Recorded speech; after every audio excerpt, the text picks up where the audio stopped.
Hello everyone, कैसे आप सभी लोग। यार आज जो है ना हम लोग हाइड्रोकार्बन पढ़ने वाले हैं पूरा का पूरा फुल्ली एनसीईआरटी से, यानी कि एक एक लाइन एनसीईआरटी का पढ़ेंगे जो जो इंपॉर्टेंट पॉइंट है और बहुत ही मजा आने वाला है। तो आप लोग लास्ट तक बने रहिएगा और आप लोग भी एनसीईआरटी निकाल लीजिए और जो जो चीज मैं हाईलाइट करूंगा वो आपको भी करते जाना है। ठीक है, तो चलिए स्टार्ट करते हैं। सबसे पहले आज हम हाइड्रोकार्बन पढ़ेंगे। तो हाइड्रोकार्बन में इंपॉर्टेंट पॉइंट को यदि हम देखें तो देखिए इंपॉर्टेंट पॉइंट पहला, सबसे पहला इंपॉर्टेंट पॉइंट की यदि बात कर लेते हैं तो कहता है कि पेट्रोल, डीजल और केरोसिन ऑयल जो है ना ऑब्टेन्ड होता है फ्रैक्शनल डिस्टिलेशन के द्वारा। और यदि कोल गैस की यदि बात कर लेते हैं, वो यदि पूछेगा कि कैसे ऑब्टेन्ड होता है तो वो डिस्ट्रक्टिव डिस्टिलेशन ऑफ कोयल के डिस्ट्रक्टिव डिस्टिलेशन से ऑब्टेन्ड होता है। ये सब स्टेटमेंट वाइज क्वेश्चन में पूछ सकता है। हाइड्रोकार्बन में हम लोग को क्या पढ़ना रहता है? एल्केन, एल्कीन, एल्काइन पढ़ने रहता है। तो सबसे पहले हम एल्केन पे ध्यान देते हैं। आप कहोगे कि क्या और कुछ नहीं था और क्लासिफिकेशन था? तो मेरे दोस्त जो इंपॉर्टेंट होगा वही चीजें हम बताएंगे आप लोगों को। नोमेनक्लेचर, आइसोमेरिज्म, ये सब चीजें जो है ना यदि इसमें शामिल करने लगे तो बहुत लंबा हो जाएगा। यार आप लोग के पास अब टाइम नहीं है, टाइम वही है जो डायरेक्ट इंपॉर्टेंट हो, डायरेक्ट क्वेश्चन आ सकता है तो हम वही बताएंगे। ठीक है, तो उस पर फोकस कीजिए, आप लोग को बहुत मजा आने वाला है। आप लोग बस लास्ट तक देखते रहिए। ठीक है, तो देखिए एल्केन की यदि बात कर लेते हैं तो हम सबसे पहले पढ़ेंगे एल्केन। तो एल्केन में जो है ना मीथेन कहता है कि मीथेन कहां से ऑब्टेन्ड होता है, तो कोल माइन में फाउंड होता है या मार्सी प्लेस में। ठीक है, तो ये देखते हैं। उसके बाद एल्केन जो है ना, एल्केन का फॉर्मूला क्या होता है तो हम जानते हैं क्या होता है, CnH2n+2, ये लिखा हुआ है एनसीईआरटी में लिखा हुआ है। ठीक है, उसके बाद एल्केन क्या होता है, CH4 होता है। यदि हम इथेन लिखेंगे तो क्या होगा, C2H6 हो जाएगा। यानी कि इस फॉर्मूला पे हम जो है ना बैठाते चलेंगे, आगे बढ़ते चलेंगे। लेचर और आइसोमेरिज्म की यदि बात कर लेते हैं, जो भी नोमेनक्लेचर आएगा उसको या तो आप लोग ध्यान रख लीजिएगा या तो वन शॉट देख लीजिएगा या हमको कहिएगा, तो हम सारे के सारे एनसीईआरटी का जितने भी नोमेनक्लेचर है वो हम आप लोगों को बता देंगे। इसमें हम रिएक्शन वाले पार्ट को ज्यादा प्रेफरेंस देंगे। ठीक है, तो चलिए आगे बढ़ते हैं। यहां पे हम बात करें तो कहता है कि टर्मिनल कार्बन एटम जो है ना, टर्मिनल कार्बन एटम हमेशा जो है ना प्राइमरी होता है। जैसे हम बात कर लेते हैं, जैसे में क्या कह रहा है, जैसे ये कार्बन है, इस कार्बन के ये टर्मिनल है, ये टर्मिनल है, ये टर्मिनल है, ये टर्मिनल है। तो इसमें क्या हो रहा है कि हमेशा जो है ना जो भी टर्मिनल होगा ये सब प्राइमरी 1 डिग्री कार्बन होगा। तो यही चीजें कह रहा है कि टर्मिनल कार्बन एटम जो है ना हमेशा प्राइमरी होता है। और नियो कार्बन क्या होता है, नियो या क्वाटनरी कार्बन क्या होता है, तो देखो नियो में क्या होता है, टोटल 5 कार्बन आएगा या एक कार्बन से 4 कार्बन जो है ना वो जब जुड़ा होगा तो उसे हम नियो कार्बन कहते हैं या क्वाटनरी कार्बन कहते हैं। इसी को कहते हैं नियो या क्वाटनरी कार्बन। ये सब चीजों का जरूरत नहीं था लेकिन फिर भी कहीं कहीं यूज आएगा, इसीलिए बताया। हम वही चीज बताएंगे जो आपको बार बार एक ही चीज नहीं बोलेंगे। ओके, अब देखिए आइसोमेरिज्म में आप कहोगे कि भैया आइसोमेरिज्म नहीं पढ़ा है, तो आइसोमेरिज्म हम पढ़ाए हुए हैं, वहां पे देख लीजिएगा। यदि आप कहोगे कि नहीं फिर भी थोड़ा थोड़ा बता दीजिए, तो आप इसमें ये ध्यान रख सकते हैं क्योंकि आप लोग वहां बनाने नहीं जाइएगा। C6H14 का जो है ना 5 आइसोमर्स होता है। उसके बाद C7H16 का जो है ना 9 आइसोमेरिज्म होता है और C10H22 का जो है ना 75 आइसोमेरिज्म होता है। तो ये एनसीईआरटी का लाइन है। यदि C10H22 आ जाएगा तो 75 आइसोमेरिज्म वहां बनाने नहीं लगिएगा, डायरेक्ट याद होना चाहिए 75 आइसोमेरिज्म होगा। ठीक है, चलिए आगे बढ़ते हैं।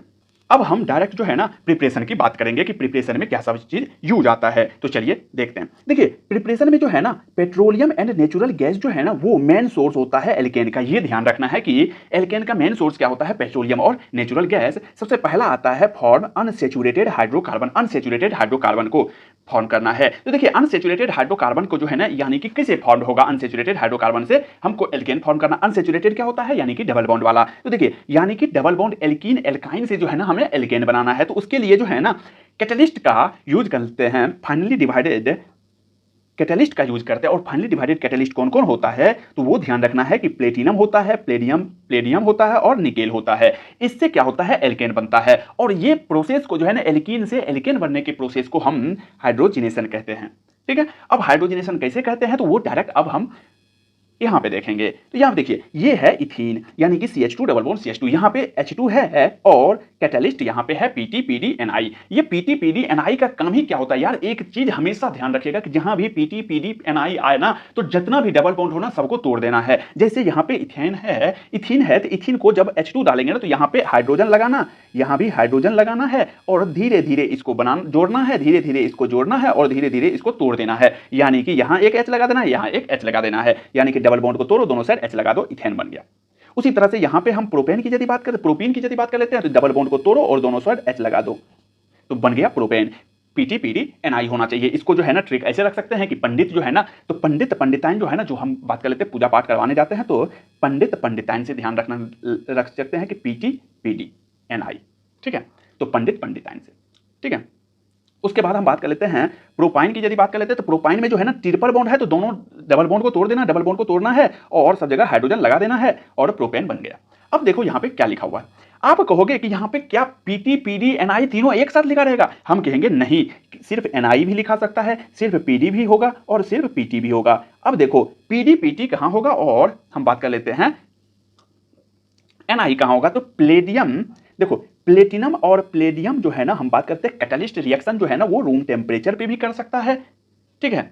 बट हम बात कर लेते हैं हाई टेम्परेचर और प्रेशर पर जो है ना निकेल कैटलिस्ट का जो है ना यूज करते हैं। हाई प्रेशर हाई टेम्परेचर पे, यदि रूम टेम्परेचर पे बात करेगा तो पीटी पीडी का यूज करना है। चलिए आगे देखते हैं। अगला हम बात करेंगे एल्काइल हैलाइड का। एल्काइल हैलाइड में जो है ना एल्काइल हैलाइड लेना है एक्सेप्ट फ्लोराइड, फ्लोराइड को छोड़ देना है। फ्लोराइड को छोड़ करके सारे एल्काइल हैलाइड को जब रिएक्शन करवाते हैं जिंक को डाइल्यूट HCl के साथ, डाइल्यूट हाइड्रोक्लोरिक एसिड के साथ, तो वो एल्केन बना देता है।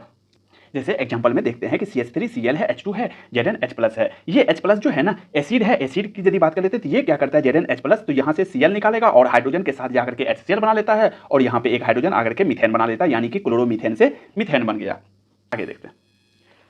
अगला जो है ना उसी तरह से क्लोरो इथेन है, इथेन है, H2 है, ZnH है, तो वही बात है Cl को हटाओ, एक H लगाओ और इथेन बना दो, यानी कि क्लोरो इथेन से इथेन बन गया है। उसी तरह से हम बात करते हैं यहाँ पे क्लोरोप्रोपेन है, 1 क्लोरोप्रोपेन है, H2 है, Zn है, तो यहाँ से Cl हटाएंगे तो प्रोपेन बन जाएगा, ठीक है। अब दूसरा बात करते हैं, अभी एल्काइल हैलाइड का ट्रीटमेंट किससे किए थे? Zn+ डाइल्यूट HCl से।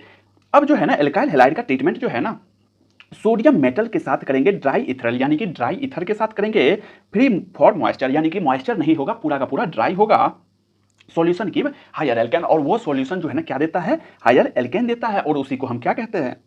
हुर्ज रिएक्शन कहते हैं। जो कि आप लोगों को पता है कि हुर्ज रिएक्शन जो है ना इंपॉर्टेंट रिएक्शन है। हुर्ज रिएक्शन का बहुत सारे जगह यूज भी आता है। तो चलिए देखते हैं एग्जांपल से डायरेक्ट। तो जैसे यहाँ पे ब्रोमो मीथेन दे दिए, ब्रोमोमीथेन का मतलब CH3Br है। यहाँ पे हम क्या बोले कि सोडियम मेटल होगा, उसके साथ ड्राई ईथर होगा, तो सोडियम मेटल और ड्राई ईथर होगा। तो देखिए जब भी CH3Br होगा ना तो ये एक मॉलिक्यूल नहीं होगा, ये जब भी होगा 2 मॉलिक्यूल होगा, यानी कि CH3Br होगा 2 मॉलिक्यूल। तो जैसे यहाँ पे लिख दिए CH3Br। अब इसको क्या करना है हम बताते हैं। देखिए यहाँ से स्टार्ट करना है Br से, यहाँ पे जाना है और ये Br तक को अलग कर लेना है, यानी कि NaBr को अलग कर लेना है, और बचा क्या? CH3 और CH3, तो ये दोनों को जोड़ देना है, जो बचा है उसको यहाँ पे लिख देना है। यानी कि 2 मॉलिक्यूल जब भी लेना है तो 2 मॉलिक्यूल एल्काइल हैलाइड लेना है, ड्राई ईथर के साथ, सोडियम ड्राई ईथर के साथ क्या हो जाता है? वो दोनों जुड़ करके इथेन बन जाएगा, ठीक है।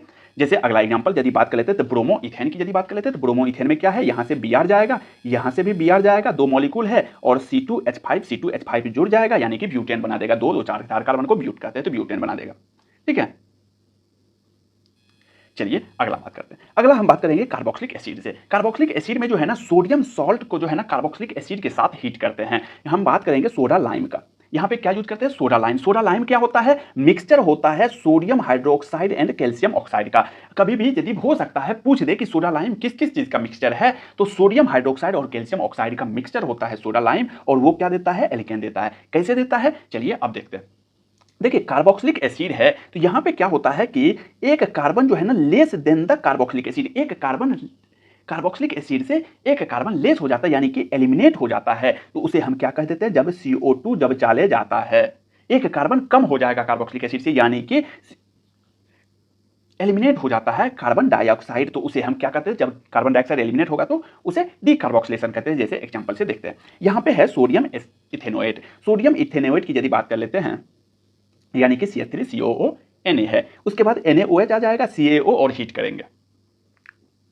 ध्यान रखिएगा जब भी CaO और हीट के साथ जब रिएक्शन करवाते हैं तो यहां से क्या हो जाएगा? CaO और हीट जब भी आएगा ना मेरे दोस्त, ध्यान रखिएगा कि यहां से CO2 निकाल देना है। यहां से CO2 निकालने के बाद क्या बचा? और ये Na जो है ना क्या हो जाएगा? ये CO2 के साथ जाकर के उधर रिएक्शन कर लेगा, लेकिन यहाँ पे बचा क्या? अब CH3, तो यहाँ पे एक हाइड्रोजन आकर के ये वाला हाइड्रोजन आएगा, यहाँ पे ज्वाइंट हो जाएगा, तो CH4 बन जाएगा, ठीक है। और ये NaOCO और ये Na जो है ना मिलकर के Na2CO3 बना देगा, ठीक है। तो ध्यान रखिएगा कि जब भी CaO हीट करेंगे तो CO2 निकलता है, और CO2 निकलने के बाद क्या बचेगा? CH4 मीथेन बच जाता है, ठीक है। चलिए आगे देखते हैं। जैसे यहाँ पे एक क्वेश्चन है कि ब्यूट्रिक एसिड है, ब्यूट्रिक एसिड की यदि बात कर लेते हैं तो यहाँ से CO2 निकलेगा, तो यहाँ पे 3 कार्बन वाला है तो 3 कार्बन हो जाएगा, यानी कि सीधी बात है 1 कार्बन कम कर देना है, ठीक है। अब हम बात करेंगे कोलेप्स इलेक्ट्रोलाइसिस का। कोलेप्स इलेक्ट्रोलाइसिस नाम में ही है इलेक्ट्रोलाइसिस। इलेक्ट्रोलाइसिस से ध्यान एक ही चीज जाना है कि पानी से बिजली बनाते हैं, ठीक है। तो उसी से ध्यान रखिएगा कि एक्वस सॉल्यूशन होता है। एक्वस सॉल्यूशन होता है किसका? सोडियम पोटेशियम सॉल्ट का। सोडियम और पोटेशियम सॉल्ट का एक्वस सॉल्यूशन होता है। अब और उससे क्या होता है कि कार्बोक्सिलिक एसिड जो है ना इलेक्ट्रोलाइसिस करके एल्केन बना देता है। कैसे बनाता है अब ये देख लेते हैं। यहां पे देखिए, यहां पे है सोडियम एसीटेट। वही बात है, सोडियम आया लेकिन यहां पे सोडियम के साथ साथ क्या था? एक्वस सॉल्यूशन में था सोडियम और पोटेशियम। एक्वस सॉल्यूशन यानी कि पानी था। जैसे ही पानी है तो पानी के साथ जब इलेक्ट्रोलाइसिस करेंगे तो मेरे दोस्त वही काम करेगा जो अभी अभी हम डीकार्बोक्सिलेशन में करके आए हैं कि CO2 बाहर निकल जाएगा, यानी कि कार्बन डाइऑक्साइड बाहर निकलेगा। कार्बन डाइऑक्साइड बाहर निकलने के बाद जो है ना, ये दो मॉलिक्यूल है, तो दो मॉलिक्यूल है तो क्या बन जाएगा? CH3 दो मॉलिक्यूल ऑफ CH3 दोनों बॉन्ड बना लिया। यदि दो मॉलिक्यूल ये है तो दो मॉलिक्यूल ऑफ CO2 निकल जाएगा। और देखो यहां पे क्या निकलेगा, ये Na है और H2O किस में कटेगा? OH माइनस और H प्लस में। तो OH माइनस किसको ले लेगा? सोडियम को ले लेगा, तो NaOH बना देगा दो मॉलिक्यूल ऑफ, क्योंकि दो मॉलिक्यूल ऑफ वाटर भी है। और ये H प्लस से क्या करेगा? ये H प्लस दो मॉलिक्यूल है तो 2H मिल करके H2 बना लेगा, तो ये H2 बना लेता है। अब कौन कैथोड पे जाएगा कौन एनोड पे जाएगा ये अलग बात है। बस इतना ध्यान रखना है कि कोलेप्स इलेक्ट्रोलाइसिस में भी CO2 निकालते हैं और CO2 निकालने के बाद जो निकलेगा वही बाय प्रोडक्ट आंसर है। मेरे दोस्त आपसे बस यही ठो पूछेगा, आपसे दूसरा कुछ नहीं पूछेगा। आपसे बस प्रोडक्ट पूछेगा कि बताओ कौन सा बना। कि पेट्रोल जो है ना मिक्सचर होता है हाइड्रोकार्बन का एंड यूज करते हैं फ्यूल ऑफ ऑटोमोबाइल, ये बात जानते हैं। तो बस ये ध्यान रखना है कि पेट्रोल हाइड्रोकार्बन का मिक्सचर होता है। अब हम बात करेंगे केमिकल प्रॉपर्टीज की। तो केमिकल प्रॉपर्टी में सबसे पहले हम बात करेंगे सब्स्टिट्यूशन रिएक्शन। सब्स्टिट्यूशन रिएक्शन में सबसे पहले आता है हेलोजिनेशन। हेलोजिनेशन की यदि बात कर लेते हैं, हेलोजिनेशन हम करते हैं हाई टेम्परेचर पे, यानी कि 573 से 773 केल्विन पे, ठीक है। और डिफ्यूज करते हैं हेलोजिनेशन में सनलाइट या अल्ट्रावायलेट लाइट के साथ, ठीक है। और देखो हेलोजिनेशन नाइट्रेशन और सल्फोनेशन से जो है ना हम लोअर एल्कीन जो है ना हम नहीं निकालते हैं। तो हेलोजिनेशन यदि हम करेंगे तो चलिए अब देखते हैं।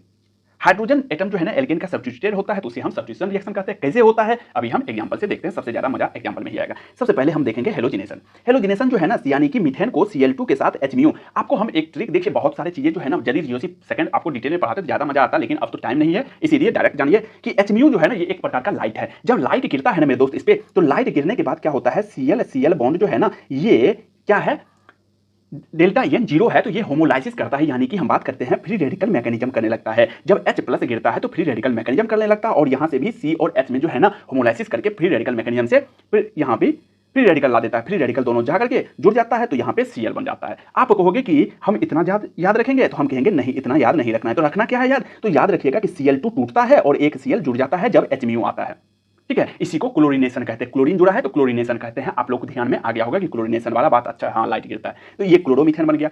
अब यहाँ पे CH3Cl, अब इसी पर यदि फिर से लाइट गिराएंगे, अच्छा बचा क्या, एक H यहां से निकला था, एक Cl तो HCl बन गया। अब यही इसी पे फिर से लाइट डालेंगे तो एक और हाइड्रोजन निकलेगा, एक Cl जुटेगा, एक हाइड्रोजन निकला एक Cl जुड़ा, यानी कि डाइक्लोरोमीथेन बन गया, ठीक है। और फिर एक हाइड्रोजन निकला था इस Cl के साथ ज्वाइंट हो गया HCl। तो HCl और कोई नहीं पूछेगा, आपसे मेन प्रोडक्ट पूछेगा कि क्या बन रहा है। उसके बाद फिर से इसी प्रोडक्ट पे फिर से हम लाइट जब डालेंगे Cl2 के साथ तो ट्राइक्लोरोमीथेन बन जाता है और HCl ये बाहर निकल जाता है, यानी कि हम बात करते हैं CHCl, यानी कि यहां से एक हाइड्रोजन गया और Cl जुड़ गया तो 3 Cl हो गया। अब इस पे फिर से जब Cl2 के साथ रिएक्शन करवाते तो ये हाइड्रोजन बचा हुआ था तो ये हाइड्रोजन निकल गया, CCl4 बन गया, टेट्राक्लोरोमीथेन बन गया। यही है क्लोरीनेशन यानी कि हेलोजिनेशन, ठीक है।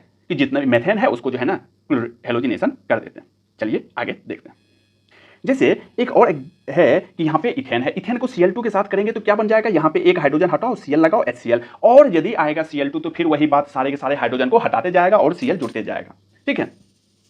यहां पे बात करते हैं कि कौन पहले जुड़ेगा, पहले Cr जुड़ेगा Bl जुड़ेगा, पहले Cl जुड़ेगा कि Br जुड़ेगा, F जुड़ेगा कि I जुड़ेगा, कौन जुड़ेगा। तो उसी पे रेट ऑफ रिएक्शन की बात करते हैं। एल्केन में हेलोजन में यदि सबसे फास्ट कौन रिएक्शन करेगा तो फ्लोरीन करेगा। फ्लोरीन जो है ना मोर इलेक्ट्रोनेगेटिव होता है, कहेगा हम जल्दी टूट करके मीथेन से जुड़ेंगे, फिर Cl2 फिर Br2 फिर I2, रेट आसानी से याद रह जाएगा। अब आप कहोगे कि ये हाइड्रोजन वाला एल्केन में कौन सबसे ज्यादा फास्ट रिएक्शन होगा, तो हम कहेंगे 3 डिग्री वाले, 2 डिग्री वाले, 1 डिग्री वाले। आप कहोगे कि इसको थोड़ा सा समझाओ, 3 डिग्री, 2 डिग्री, 1 डिग्री। तो हम आप लोग को GOC फर्स्ट जो है वो 60 मिनट में पढ़ाए हुए हैं, तो आप लोग जा करके देख लीजिएगा, पूरा का पूरा कंप्लीट हो जाएगा। फिर भी नहीं हो रहा है तो अब आपको हम बता देते हैं। आपको हम बताए थे कि फ्री रेडिकल में जो है ना मेरे दोस्त, फ्री रेडिकल यहाँ पे हम अभी बताए थे कि जब भी HMU गिरेगा तो फ्री रेडिकल को आप लोग को बताए थे, फ्री रेडिकल को क्या मान लेना है, धीरे से उसको प्लस बना देना, यानी कि कार्बोकैटायन बना देना। अब आप लोग को वहां पे हम हाइपर कंजुगेशन में बताए हुए हैं कि कार्बोकैटायन जो है ना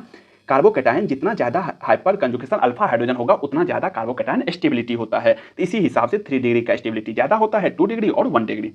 ठीक है, तो चलिए अब जो है ना देखो, फ्लोरीन जो है ना, फ्लोरीन सबसे ज्यादा रिएक्शन करता है। उसके बाद जो है ना आयोडीन सबसे पीछे है, आयोडीन बहुत स्लो रिएक्शन करता है। और तो और याद रखिएगा कि आयोडीन यदि अकेला I2 आकर के रिएक्शन कर रहा है, यदि मीथेन से I2 आकर के रिएक्शन करता है तो वो रिवर्सिबल है। आप कहोगे कि भैया हमको तो रिएक्शन करवाने आया है, बेस्ट थोड़ी प्रोडक्ट को करवाने आया है, तो उसका कोई मेथड तो बताओ जिससे कि हमको आयोडीन वाला प्रोडक्ट मिले। तो उसके लिए है ऑक्सीडाइजिंग एजेंट का यूज करते हैं, ये बहुत इंपॉर्टेंट है। उसके लिए ऑक्सीडाइजिंग एजेंट का यूज करते हैं, HiO3 और HNO3।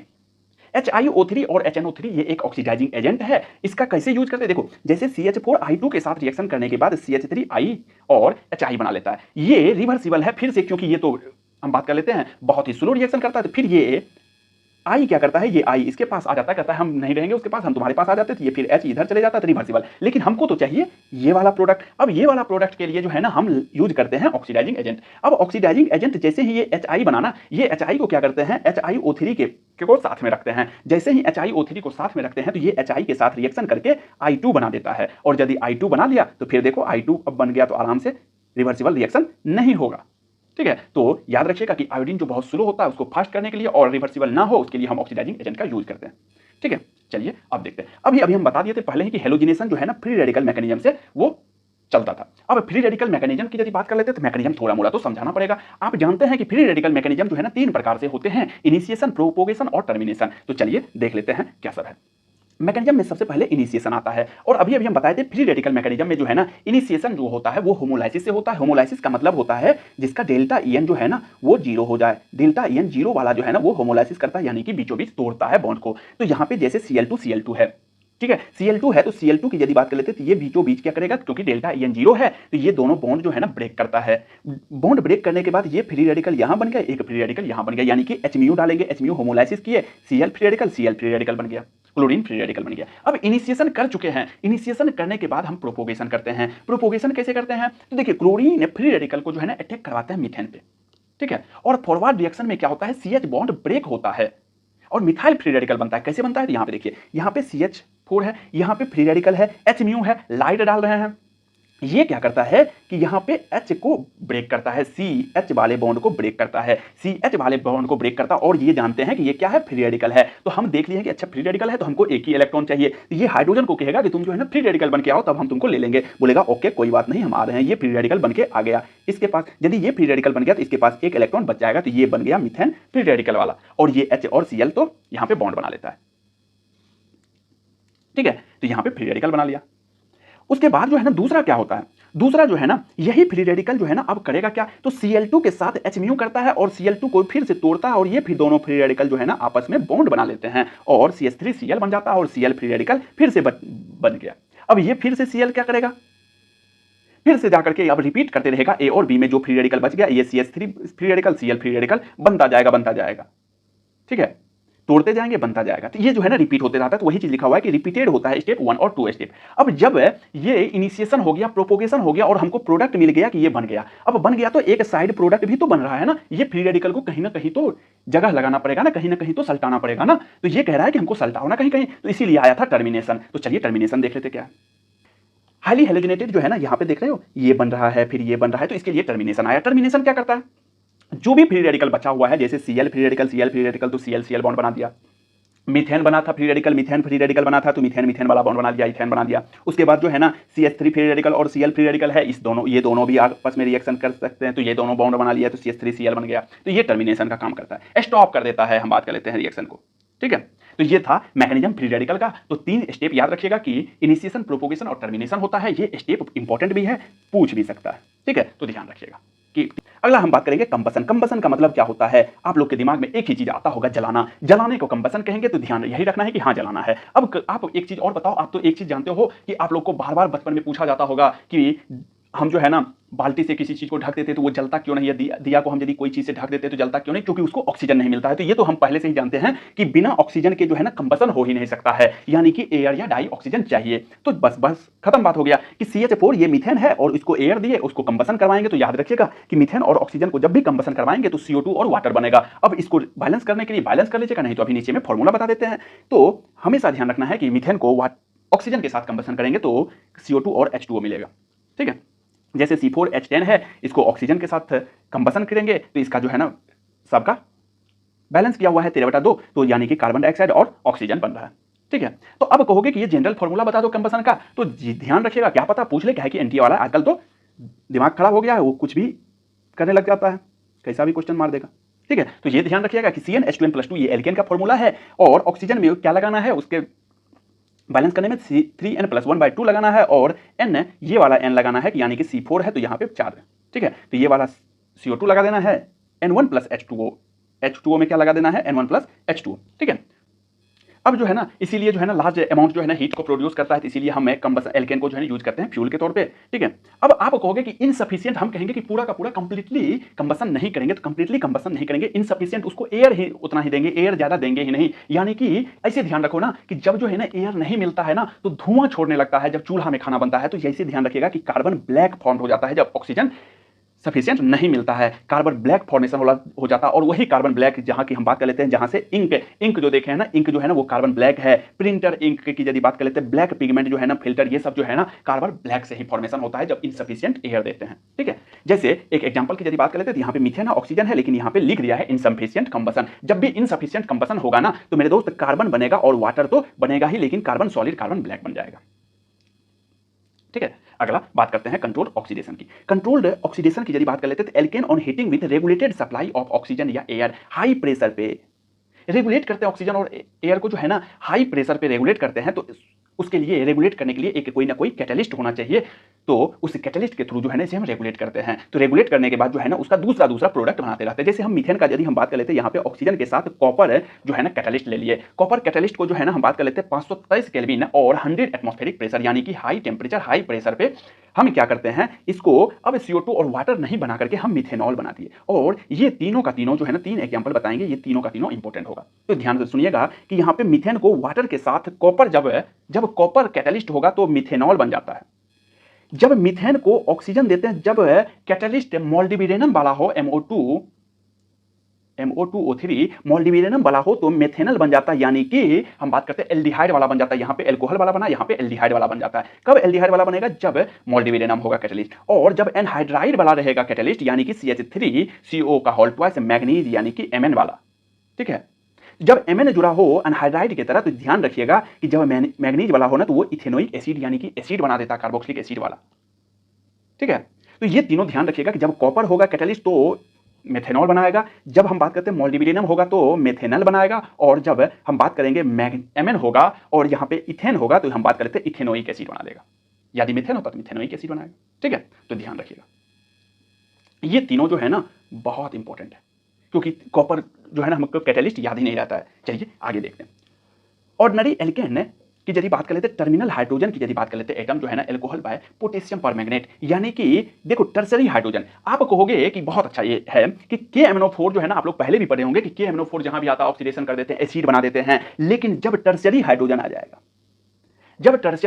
जाएगा, तो मेरे दोस्त टर्सरी हाइड्रोजन ये वाला आ गया, समझ रहे हो, सी यहाँ वाला। तो जब टर्सरी हाइड्रोजन आ जाए, तो ये वाला हाइड्रोजन जब आ जाएगा तो यहाँ पे देखो ना, यहाँ पे तो एसिड बनने का लायक ही नहीं है, तो यहाँ पे क्या बन जाता है, OH लग जाता है हाइड्रोजन की जगह। तो 2 मिथाइल प्रोपेन से जब KMnO4 ऑक्सीडेशन करवाते हैं तो हम एल्कोहल बनता है, एसिड नहीं बनता है। तो इसीलिए इंपॉर्टेंट इसको मार्क कर लेना है कि टर्सरी मिथाइल हाइड्रोजन जब आए ना तो KMnO4 एल्कोहल बना देता है। एरोमेटाइजेशन की यदि बात करें, यानी कि एरोमेटिक कंपाउंड बनाएगा। एरोमेटिक कब बनेगा, तो देखो एन एल्केन जो है ना, या तो 6 हो या 6 से ज्यादा कार्बन होगा ना, और हीट करेंगे 773 केल्विन 10 से 20 एटमॉस्फेरिक पे, तो वो एरोमेटिक कंपाउंड बना देगा। कैसे बनाएगा अभी देख लेते हैं। तो चलिए यहाँ पे देखते हैं। तो यहाँ पे जो है ना, लेकिन याद रखिएगा कि कैटलिस्ट के तौर पर जो है ना वेनेडियम होगा, मोल्डिबिडेनम होगा और क्रोमियम होगा। ठीक है, तो सपोर्ट ओवर एल्यूमिना, तो हम बात कर लेते हैं। यहाँ पे देखिए 1 2 3 4 5 6 कार्बन है। 6 कार्बन को जो है ना Cr2O3 या V2O5 या MO2O3 को 773 केल्विन 10 से 20 एटमॉस्फेरिक प्रेशर यदि देंगे तो ये क्या बना लेता है, ये बेंजीन रिंग बना लेता है, और सब पे डबल बॉन्ड आ जाता है, बेंजीन बना लेता है। इसीलिए इंपॉर्टेंट मार्क कर दिया। जब भी देखिएगा कि 6 मेंबर है या 6 से ज्यादा मेंबर का, यानी कि है कार्बन है 6 या 6 से ज्यादा नंबर ऑफ कार्बन है और Cr2O3 V2O5 मॉलिब्डेनम वाला है तो वो बेंजीन रिंग बना लेगा। टॉलिन यदि है तो टॉलिन को क्या करेंगे, तो यदि टॉलिन आ गया, टॉलिन का मतलब क्या होता है, यहाँ पे CH3 एक्स्ट्रा आ जाता है, ये हम बताने के लिए बताएं, तो CH3 एक्स्ट्रा आ जाता है तो यानी कि वही बात है, टॉलिन का ये आ जाएगा या 7 मेंबर वाला रिंग बनेगा। तो आप लोग जानते हैं कि 7 मेंबर वाला रिंग जो है ना फिर से 6 मेंबर की तरफ बढ़ जाता है क्योंकि स्टेबल होता है 6 मेंबर वाला रिंग। ठीक है, चलिए आगे देखते हैं। रिएक्शन विद स्टीम की बात कर लेंगे। रिएक्शन जब स्टीम का मतलब ही होता है भाप निकलना, यानी कि बहुत ज्यादा टेम्परेचर, यानी कि 1273 केल्विन। जब 1273 केल्विन दे देंगे ना तो क्या हो जाएगा मेरे दोस्त, निकेल कैटलिस्ट होगा। तो यानी कि मीथेन को वाटर के साथ यानी कि वाष्प स्टीम कर रहे हैं, बहुत ज्यादा टेम्परेचर दे रहे हैं, निकेल कैटलिस्ट रहता है तो याद रखिएगा कार्बन मोनोऑक्साइड बन जाता है और H2 बन जाता है। ये जो है ना इनऑर्गेनिक में P ब्लॉक में भी पढ़ने के लिए है कि कार्बन मोनोऑक्साइड किससे बनता है, तो मीथेन और वाटर को जब हम स्टीम करते हैं 1273 केल्विन पे तो कार्बन मोनोऑक्साइड बन जाता है। पायरोलाइसिस देखते हैं, पायरोलाइसिस कैसे होता है, तो पायरोलाइसिस में C6H14 को जब हम 773 केल्विन पे C6H14 को जब हम 773 केल्विन पे जब हीट करेंगे तो वो डिकम्पोज हो जाता है। डिकम्पोज होकर के जो है ना C6H12 या तो बन सकता है या तो C6H12 जो है ना यानी कि डिकम्पोज होकर के छोटा छोटा फ्रेगमेंट बनता है, फ्रेगमेंट बनता है एल्केन एल्कीन का। तो ये देखो C6H14 में क्या हो जाएगा, C4H8 ये एल्कीन वाला प्रोडक्ट बन गया और C2H6 ये एल्केन वाला प्रोडक्ट बन गया। जैसे हम बात करते हैं इसको और तोड़ सकते हैं, फ्रेगमेंट करना है, पायरोलाइसिस का मतलब ही होता है फ्रेगमेंट करना। तो C6H14 का जो है ना पायरोलाइसिस करेंगे तो क्या सब बनेगा, जैसे पूछ सकता है, तो C3 ये बन जाएगा यानी कि इथेन बन जाएगा, ये भी इथेन यानी कि इथीन बन, प्रोपीन बन गया, ये इथीन बन गया और यहाँ पे मीथेन बन गया यानी कि डबल बॉन्ड और सिंगल बॉन्ड बन गया। ठीक है, तो चलिए आगे देखते हैं, फ्री रेडिकल मैकेनिज्म से बात करते हैं। यदि डूडेकेन आ जाए, डूडेकेन को कैसे कैसे तोड़ना है, तो डूडेकेन को जो है ना PTPDNI यदि आ जाए तो ये एल्केन है, ध्यान रखिएगा। एल्केन कैसे ध्यान रखेंगे, 12 दूनी 24 2 26 एल्केन सिंगल बॉन्ड है। इसको कैसे PDPDNI को 973 केल्विन पे जाली डालेंगे तो हेप्टेन और पेंटेन बन जाता है। एक एन वाला बनेगा और एक इन वाला बनेगा, वैसे ही तोड़ दिया जैसे अभी ऊपर में तोड़ रहे थे। ठीक है, उसके बाद आता है कॉन्फर्मर्स। तो यार देखो कॉन्फर्मर्स और हम इसीलिए नहीं बताएंगे, हम 8 से 10 मिनट में जो है ना पूरा कॉन्फर्मर्स खत्म किए हुए हैं, तो जाकर के आप लोग आइसोमेरिज्म वाला देख लीजिएगा, हम लिंक डिस्क्रिप्शन में सारे के सारे डाल देंगे। दो प्रोजेक्शन पढ़ते हैं, एक पढ़ते हैं सोहर्स प्रोजेक्शन। सोहर्स प्रोजेक्शन में क्या होता है, तो यहाँ पे डायरेक्ट देखो ये इक्लिप्स कन्फॉर्मेशन है, ये स्टैगर्ड है। कैसे इक्लिप्स को ध्यान रखना है कि दोनों ऊपर वाले को सेम यदि देखना है तो वो इक्लिप्स हो जाता है, यदि दोनों ऊपर वाले अपोजिट है यानी कि दो नीचे है और यहाँ पे नीचे एक ही है तो उसे हम स्टेगर कर देते हैं। तो उल्टा है तो स्टेगर, सीधा है तो इक्लिप्स फॉर्म। न्यूमैन प्रोजेक्शन में क्या होता है, तो न्यूमैन प्रोजेक्शन में भी हम जानते हैं कि 60 डिग्री घुमाते हैं, 120 डिग्री 180 डिग्री घुमाते हैं, तो staggered, fully Eclipse, partial Eclipse, तो ये सब चीजें चलता है, हम बताए हुए हैं तो वो एक बार देख लीजिएगा। ठीक है, यदि वैसे यदि ध्यान रखना है तो ये इक्लिप्स होता है, यदि पास पास हो तो इक्लिप्स होता है और यदि दूर दूर हो तो वैसे हम स्टेगर्ड करते हैं। ठीक है, अब हम बात करेंगे एल्कीन का। एल्केन आपका यहाँ पे खत्म होता है, अब हम बात करेंगे एल्कीन का। तो चलिए देखते हैं एल्कीन में क्या हो गया, डबल बॉन्ड आ गया। जैसे एल्केन में सिंगल बॉन्ड आता था तो उसी तरह से एल्कीन में डबल बॉन्ड। यदि एल्कीन में डबल बॉन्ड आ रहा है तो उसका फॉर्मूला क्या होगा, CnH2n हो जाएगा। वहां पे +2 होता था, यहाँ पे 2n हो जाएगा। एल्काइन में क्या हो जाएगा, 2n माइनस हो जाएगा, -2 हो जाता है। ऐसे ध्यान रखिए। नॉमेनक्लेचर है तो नॉमेनक्लेचर आप लोग देख लीजिएगा कि कैसे कैसे नॉमेनक्लेचर किया हुआ है। तो यानी कि ये क्या है, प्रोपीन है, ये क्या है, ब्यूट इन है, तो ये सब ध्यान रख लीजिएगा आप लोग। यदि नहीं होगा तो ऐसे ही हम सारे को काट काट करके जो है ना हम एक लेक्चर बना देंगे, आप लोग बता लीजिएगा। ठीक है, अब हम डायरेक्ट प्रिपरेशन की यदि बात कर लेते हैं तो फोर एल्काइंस की यदि बात कर लेते हैं तो पेलाडाइज की यदि बात करते हैं, पेलाडाइज एक charcoal partially deactivated with poison like a sulphur compound या क्विनिलाइन गिव्स एल्कीन। वो क्या देता है, एल्कीन देता है। कैसे देता है, अभी नीचे में एग्जांपल है। पार्शियली डीएक्टिवेटेड पेलाडाइज की यदि बात करते हैं चारकोल को, हम उसी को लिंडलर कैटलिस्ट कहते हैं। ये ध्यान रखिएगा कि लिंडलर कैटलिस्ट किसे कहते हैं, पार्शियली डीएक्टिवेटेड पेलाडाइज चारकोल को। ठीक है, चलिए अब कैसे लिंडलर कैटलिस्ट यूज होता है तो देखते हैं। यहाँ पे जैसे हम बात करते हैं एल्काइन है यानी कि ट्रिपल बॉन्ड है, सीधी बात है ट्रिपल बॉन्ड है। आपको हम अभी बताए थे कि जब भी इस तरह का आए कि पीडी आए, पीटी आए, तो क्या करना है, डबल बॉन्ड को तोड़ना है और जाकर के ज्वाइंट कर देना है हाइड्रोजन को। तो यानी कि एक डबल बॉन्ड को यहाँ पे तोड़ना है, एक डबल बॉन्ड को तोड़े तो पीटी डबल बॉन्ड को तोड़ना है और ये हाइड्रोजन जो है ना जाकर के ज्वाइंट कर देना है और यहाँ पे बन गया। जब पीडी आएगा तो सिस फॉर्मेशन करेगा, ट्रांसफॉर्मेशन नहीं करेगा। क्यों सिस ट्रांस बोल रहे हैं, क्योंकि अभी एग्जांपल आएगा। जैसे यहाँ पे एक एल्काइन है, एल्काइन को जो है हम बात कर लेते हैं H2 दिए हैं, Na लिक्विड NH3 दिए हैं, Na लिक्विड NH3 यदि दिए हैं, सोडियम लिक्विड NH3। तो ये बहुत इंपॉर्टेंट है, कई बार पूछा हुआ है कि लिक्विड NH3 कौन सा रिएक्शन करते हैं, तो ट्रांस एल्कीन बनाते हैं। कौन सा, trans trans trans trans. Liquid NH3 जो है ना वो ट्रांस एल्कीन बनाते हैं। तो याद रखिएगा एल्काइन में डबल बॉन्ड को तोड़ेगा, लेकिन अब की बार हाइड्रोजन सेम साइड से नहीं जुड़ेगा, अब की बार हाइड्रोजन अपोजिट साइड से जुड़ेगा। ठीक है, तो ट्रांस एल्कीन करता है। ठीक है, लिक्विड उसी तरह से इथाइन की यदि बात कर लेते हैं तो यहाँ पे एक डबल बॉन्ड को तोड़ा है, पीडी इथीन बन गया, जैसे ऊपर में अभी देखे थे। सिस वाला बनाएगा, नॉर्मल बनाएगा। प्रोपाइन है तो यहाँ पे पीडीसी है तो प्रोपीन बन गया। तो बस याद किसको रखना है, लिक्विड NH3 वाले को, सोडियम लिक्विड NH3 वाले ट्रांस बनाता है, बाकी सारे सिस बना रहा है। ओके, चलिए आगे देखते हैं। अब हम बात करेंगे एल्काइल हैलाइड की। तो एल्काइल हैलाइड में जो है ना RX, एल्काइल हैलाइड का मतलब ही होता है RX को यदि alcoholic potassium hydroxide dissolve in alcohol यानी कि एल्कोहलिक KOH के साथ रिएक्शन करेंगे तो क्या बनेगा, चलिए देखते हैं। यानी कि कह रहा है कि जब हम एल्कोहलिक KOH के साथ रिएक्शन कराएंगे तो एलिमिनेशन होता है। अब एलिमिनेशन कैसे होता है और एलिमिनेशन किस चीज का होता है, तो हम डायरेक्ट एग्जांपल से बात कर लेते हैं। ठीक है, तो देखिए यहां पे क्या है कि एक जहां से कार्बन शुरू होता है उसे हम अल्फा कार्बन कहते हैं और बगल वाले कार्बन को बीटा कार्बन कहते हैं। जिस कार्बन पे अल्फा कार्बन होगा उस पे X जुड़ा होता है, यानी कि CX जुड़ा होता है, यानी कि हम बात कर लेते हैं हेलोजन वाले जुड़ा होता है। और बगल वाले कार्बन पर जो है ना एक हाइड्रोजन तो होना ही है। ठीक है, तो ये बीटा पर हाइड्रोजन होगा और अल्फा पे कार्बन पे जो है ना X जुड़ा होगा। और एल्कोहलिक KOH क्या करता है मेरे दोस्त, कुछ नहीं करता है। एल्कोहल जो है ना, ध्यान रखिएगा कि सिंगल बॉन्ड में डबल बॉन्ड ला देता है। क्या ला देता है, सिंगल बॉन्ड में डबल बॉन्ड ला देता है, यानी कि सीधी बात है। ये HX को हम आपको डायरेक्ट ट्रिक बता देते हैं। ये HX को हटाइए, यहाँ पे एक फ्री रेडिकल आ जाएगा या प्लस माइनस चार्ज आएगा और ये दोनों जा करके यहाँ पे रिएक्शन कर लेगा, यानी कि डबल बॉन्ड कैरेक्टर ला देगा और डबल बॉन्ड बना देगा। यानी कि हम यदि डायरेक्ट बात करें तो सिंगल बॉन्ड को हटाना है, यानी कि HX को हटाना है और यहाँ पे डबल बॉन्ड लगाना है और कुछ नहीं करना है। और इसी का नाम क्या कर दिए, X को हटाए, हाइड्रोजन को हटाए तो क्या नाम हो गया, यहाँ पे देखो डीहाइड्रोहेलोजिनेशन। और कहां से हटाए हाइड्रोजन को, तो हम बात कर लेते हैं बीटा पोजीशन पे, तो बीटा एलिमिनेशन रिएक्शन। समझ रहे हैं, तो ये सारे के सारे एग्जांपल में ही आ जाता। अब रेट क्या होगा, सबसे पहले कौन जाएगा, सबसे पहले आयोडीन जाएगा, फिर ब्रोमीन, क्लोरीन।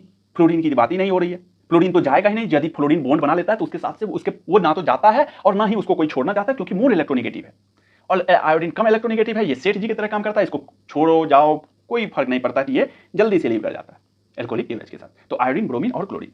अब यदि एल्काइल ग्रुप की रिएक्टिविटी की यदि बात कर लेते तो बताओ, यहाँ पे जितना ज्यादा यहाँ पे हाइड्रोजन जाएगा, यहाँ पे क्या आ जाएगा, H+ जाएगा तो माइनस आएगा, यहाँ से X जाएगा तो यहाँ पे प्लस आएगा। जितना ज्यादा स्टेबिलिटी होगा कार्बोकैटायन का उतना ज्यादा जो है ना क्या होगा, रिएक्शन फास्ट होगा। तो टर्सरी, सेकेंडरी और प्राइमरी। ठीक है, अब हम बात करेंगे आगे।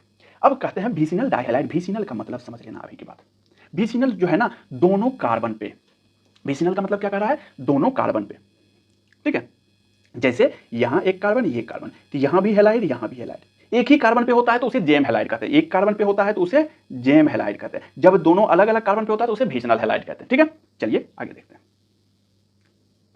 विसिनल हैलाइड में क्या होता है, तो यहां भी वही काम होता है, हैलाइड को हटाते हैं और डबल बॉन्ड लाते हैं। कैसे लाते हैं, जिंक मेटल के थ्रू। तो देखते हैं यहाँ पे, जैसे यहाँ पे CH2Br है, CH2Br है, दोनों एक ही साथ है, यानी कि एक इस कार्बन पे हैलाइड है, एक इस कार्बन पे है। उसके साथ जिंक जो है ना मेटल है, जिंक मेटल क्या करता है, ZnX2 बना लेता है, यानी कि यहां से Br को हटा लेता है, यहां से Br को हटा लेता है, और यानी कि C है, यहां पे Br है और यहां पे Br है। ठीक है, तो ये Br को हटाता है और ये Br को हटाता है, और ये दोनों Br को हटाने के बाद यहां पे डबल बॉन्ड कैरेक्टर ला देता है। यानी कि सीधा बात है, ZnX2 जो है वो बनता है, अलग होता है, Br को हटाता है और यहाँ पे डबल बॉन्ड कैरेक्टर आ जाता है, इथीन बन जाता है। जैसे यहाँ भी देखो Br को हटाओ डबल बॉन्ड, जहां से जिस दोनों कार्बन के बीच से हटाना वही डबल बॉन्ड लगाना है, तो यहाँ पे डबल बॉन्ड लगा दो, खत्म। एल्कोहलिक के एसिडिक डिहाइड्रेशन की यदि बात कर लेते तो एसिडिक डिहाइड्रेशन ऑफ एल्कोहल, यानी कि एसिड का डिहाइड्रेशन करेंगे। कैसे करना है चलिए देखते हैं। जैसे यहाँ पे देखिए, यहाँ पे है अल्फा, यहाँ पे है बीटा। अल्फा की जगह अब की बार क्या करना है, OH लगाना है। एसिडिक डिहाइड्रेशन कर रहे हैं अब की बार, OH लगाना है, कुछ नहीं करना है, वही काम कर रहे हैं। जहां पे X लगा हुआ है वहां पे OH लगा दिए और OH लगा दिए। तो आप लोगों को हम बार बार कहते हैं, जहां भी आपको पानी निकालने वाला सिचुएशन मिले वहां से पानी निकाल देना है। तो देखिए क्या यहां से ये पानी निकलेगा और यहाँ पे डबल बॉन्ड बन जाएगा इथीन, और यहाँ पे पानी निकाल कर H2O बन जाएगा, और कुछ नहीं ध्यान रखना। ठीक है, चलिए केमिकल प्रॉपर्टी में आते हैं, एडिशन ऑफ डाइहाइड्रोजन की। एडिशन ऑफ डाइहाइड्रोजन में जो है ना, डाइहाइड्रोजन का एडिशन कैसे करते हैं, तो अभी बताए थे। डाइहाइड्रोजन का एडिशन कैसे किए थे, कार्बन था, H2 के साथ NiPd के साथ क्या किए थे, हाइड्रोजन को जोड़ दिए थे। हम बोले थे यहाँ पे जोड़िए, इस बॉन्ड को तोड़ देना है। तो वही चीजें है, क्योंकि यहाँ पे देखिए लिखा हुआ है, डायरेक्ट बोल रहा है कि 1 मॉलिक्यूल ऑफ डाइहाइड्रोजन गैस जो है ना फाइनली डिवाइडेड निकेल प्लेटिनम में जो है ना वो एल्केन बना देता है। यानी कि डबल बॉन्ड को तोड़ना है, सिंगल बॉन्ड बना देना है, एल्केन बना देगा, जो कि बात कर चुके हैं। अब जो बात नहीं किए हैं वो बात है एडिशन ऑफ हेलोजन। तो चलिए एडिशन ऑफ हेलोजन की बात कर लेते हैं। यानी कि हेलोजन में कौन कौन, ब्रोमीन और क्लोरीन की बात करेंगे। ब्रोमीन और क्लोरीन में जो है ना एल्कीन को विसिनल डाइहैलाइड, एल्कीन बनाना है विसिनल डाइहैलाइड, यानी कि वही बात है, यहाँ पे Br और यहाँ पे Br, या यहाँ पे Cl और Cl, विसिनल वाले डाइहैलाइड से जो है ना एल्कीन का फॉर्मेशन करना है। आप कहोगे कि आयोडीन यहाँ पे बहुत अच्छा है, iodine do not show reaction, क्यों नहीं करता है? उसका रीजन हम अभी बता देते हैं। देखिए 2 कार्बन पे जब आयोडीन आता है ना तो वो अनस्टेबल कहलाता है। ये याद रखिएगा, कहीं भी यूज आ जाता है। 2 डिफरेंट कार्बन पे यदि एक साथ आयोडीन आए तो वो अनस्टेबल हो जाता है। तब कहोगे कि स्टेबल कब होता है? तो याद रखिएगा कि एक ही कार्बन पे जब दोनों आयोडीन आता है ना तब वो स्टेबल होता है। एक ही कार्बन पे दोनों आयोडीन आएगा तब वो स्टेबल होता है। ठीक है, तो ये ध्यान रखना है। तो इसीलिए जो है ना यहाँ पे लिखा हुआ है कि आयोडीन नहीं शो करता है एडिशन रिएक्शन। ठीक है, नॉर्मल कंडीशन में। अब जो है ना अभी हम क्या बताया कि Br2 यानी कि इथीन को Br2 करके हम विसिनल डाइहैलाइड बना देना है। इथीन यानी कि डबल बॉन्ड है, डबल बॉन्ड को Br2 in presence of CCl4, in presence of CCl4 के साथ यदि रिएक्शन करवाते हैं तो ये क्या बन जाएगा? Br2 कुछ नहीं करना, हाइड्रोजन की तरह क्या करना है, यहाँ पे Br लगा देना है और यहाँ पे Br लगा देना है और डबल बॉन्ड को तोड़ देना है। डबल बॉन्ड को तोड़ देना है इन प्रेजेंस ऑफ CCl4 तो वो बन जाएगा 1,2 डाइब्रोमो मीथेन। जैसे वहां पे विसिनल हैलाइड बना रहे, हैलाइड से डबल बॉन्ड बना रहे थे, वहीं पे यहाँ पे डबल बॉन्ड से विसिनल हैलाइड बना रहे हैं। लेकिन ये इंपॉर्टेंट है, आप कहोगे कि किस पॉइंट ऑफ व्यू से इंपॉर्टेंट है, तो चलिए देखते हैं। इसमें 2-4 चीज याद रखना है कि इथीन को जब Br2 CCl4 के साथ रिएक्शन करवाते हैं तो ध्यान रखिएगा कि ये टेस्ट ऑफ अनसैचुरेशन देता है। Test of unsaturation Br2 CCl4 test of unsaturation देता, एक आध बार पूछा हुआ है क्वेश्चन। ठीक है, और ये इलेक्ट्रोफिलिक एडिशन रिएक्शन होता है क्योंकि ये एडिशन हो रहा है। उसके बाद बहुत इंपॉर्टेंट, ये जो Br2 CCl4 जो है ये डायरेक्ट एडिशन नहीं करता है, ये साइक्लिक होलोनियम आयन फॉर्मेशन करता है। यानी कि ये साइकिल में फॉर्मेशन करता है कि हम तुमसे जुटेंगे, हम तुमसे जुटेंगे, धीरे धीरे टूटेंगे, यानी कि एक बार में नहीं करता। ये एक पूरा का पूरा साइकिल बनाता है कि हम तुमसे जुटे, ये डबल बॉन्ड को तोड़ो, फिर हमको जोड़ो, फिर हम इसको तोड़ेंगे। तो इस तरीका से चलता रहता साइकिल। ठीक है, तो ये ध्यान रखिएगा कि साइक्लिक होलोनियम फॉर्मेशन करता है। ये 2-3 पॉइंट था, ये ध्यान रखना। जैसे यहाँ पे प्रोपीन है, प्रोपीन को Cl2 के साथ यदि डालेंगे तो वही बात है, डबल बॉन्ड को तोड़ो, Cl लगाओ। ठीक है, अब हम बात करेंगे addition of hydrogen halide. Hydrogen halide की एडिशन की यदि बात कर लेते हैं तो रिएक्टिविटी ध्यान रखना है कि ये इंपॉर्टेंट भी है। हम कहेंगे इंपॉर्टेंट है, क्यों? डायरेक्ट पूछ देगा कि रिएक्टिविटी ऑफ हाइड्रोजन हैलाइड बताइए तो सीधा याद रखिएगा कि HI HBr HCl। ठीक है, ये एग्जांपल किसका है? तो इलेक्ट्रोफिलिक एडिशन रिएक्शन का। आप अब धीरे धीरे हम बात करेंगे कि addition reaction of HBr to symmetrical alkene. Symmetrical alkene इसका मतलब अनसिमेट्रिकल भी पढ़ेंगे। अनसिमेट्रिकल और सिमेट्रिकल में क्या पढ़ेंगे? मार्कोनिकॉफ, एंटी मार्कोनिकॉफ पढ़ेंगे। कैसे पढ़ेंगे अभी बात कर लेते हैं, चलिए देखते हैं। देखिए सबसे पहले हम पढ़ेंगे सिमेट्रिकल एल्कीन। सबसे पहले सिमेट्रिकल एल्कीन की यदि बात कर लेते हैं यहाँ पे, तो यहाँ पे डबल बॉन्ड है, डबल बॉन्ड को HBr के साथ रिएक्शन करते हैं तो देखो HBr कैसे टूटेगा? H+ में टूटेगा, Br- में टूटेगा, और ये डबल बॉन्ड कहीं ना कहीं डबल बॉन्ड एक तरफ जाएगा, जिधर जाएगा उधर माइनस होगा। आप कहोगे हम बोले एक तरफ जाएगा, क्या इधर नहीं जा सकता? हाँ जा सकता है। आप कहोगे कि ऐसा क्यों, दोनों तरफ क्यों जा सकता है? क्योंकि ये सिमेट्रिकल है, इधर जाए या इधर जाए कोई फर्क नहीं पड़ता है। अब जहाँ पे माइनस चार्ज बना है वहां पे प्लस वाले को जोड़ दो, और जहाँ पे प्लस बना है वहां पे माइनस वाले को जोड़ दो। तो यानी कि प्लस माइनस वाले को कहीं भी जोड़ो तो Br जहां जुटा है वो प्लस वाले पे जुटा है तो प्लस वाले पे Br जुट गया, तो ये बन गया। जैसे ये सिमेट्रिकल है, इधर भी CH3 इधर भी CH3, डबल में बीच में डबल बॉन्ड, तो यानी कि एक जगह Br लगा दो, एक जगह H लगा दो, एक जगह Br, एक जगह H। Br यहां लग गया तो H यहां लग गया, खत्म खत्म। अब बात करते हैं HBr का एडिशन अनसिमेट्रिकल एल्कीन में।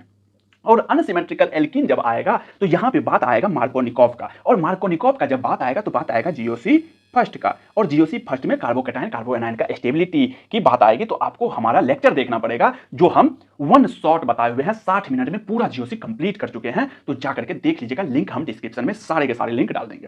ठीक है, तो चलिए देखते हैं अनसिमेट्रिकल में जो है ना मार्कोनिकॉफ रूल देखते हैं। चलिए क्या सब है मार्कोनिकॉफ देखते हैं।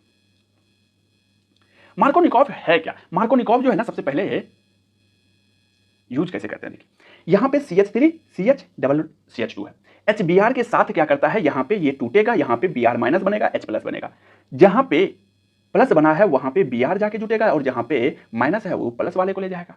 अब आप कहोगे कि यहां पे प्लस बनाए हो, यहां पे माइनस बनाए हो, क्या यहां पे माइनस यहां पे प्लस नहीं बना सकते हैं? बोलेंगे नहीं बना सकते हैं, वो माइनर प्रोडक्ट हो जाएगा। मेजर प्रोडक्ट बनाने के लिए हम यहीं पे प्लस बना सकते हैं। अब आप कहोगे कि इसका रूल बता दो ना। इसका रूल कुछ नहीं है मेरे दोस्त, वहां कार्बोकैटायन बनाना है, वहां कार्बोकैटायन बनाना है जहां स्टेबल हो, इस पे ध्यान देना। वहां कार्बोकैटायन बनाना है जहां स्टेबल हो, और जहां स्टेबिलिटी हो, जहां कार्बोकैटायन बन रहा है वहीं पे Br को ऐड करना है, और जहां पे Br ऐड हुआ, और यही है मार्कोनिकॉफ रूल। Markovnikov rule. लेकिन मार्कोनिकॉफ ये नहीं कहता, मार्कोनिकॉफ ये हमारा ही भाषा में कहता है, लेकिन मार्कोनिकॉफ ये कहता है ना कि वहां कार्बोकैटायन आएगा जहां कम नंबर ऑफ हाइड्रोजन हो, वहां कार्बोकैटायन आएगा जहां कम नंबर ऑफ हाइड्रोजन होगा। लेकिन मेरे हिसाब से आप कार्बोकैटायन के स्टेबिलिटी पे ध्यान रखिएगा, गलत नहीं होगा। ठीक है, तो अब देखो यहां पे जब पॉजिटिव चार्ज आएगा, जब यहां पे पॉजिटिव चार्ज आया तो यहां पे देखो CH3 और यहां पे ये, यानी कि दोनों तरफ से अल्फा हाइड्रोजन देखो कितना आएगा, यानी कि ये तो डबल बॉन्ड टूट जाएगा, 3 3 6 हो जाएगा, क्योंकि ये तो हाइड्रोजन को पकड़ के खींच लेगा, तो अल्फा हाइड्रोजन 6 हो जाएगा। और यहां पे यदि प्लस चार्ज आता तो अल्फा हाइड्रोजन 2 ही होता, इसीलिए यहां पे प्लस चार्ज आ जाएगा। ठीक है, तो ये Br कहां आ जाएगा, यहां आ जाएगा, क्यों, कार्बोकैटायन के स्टेबिलिटी के बेस पे।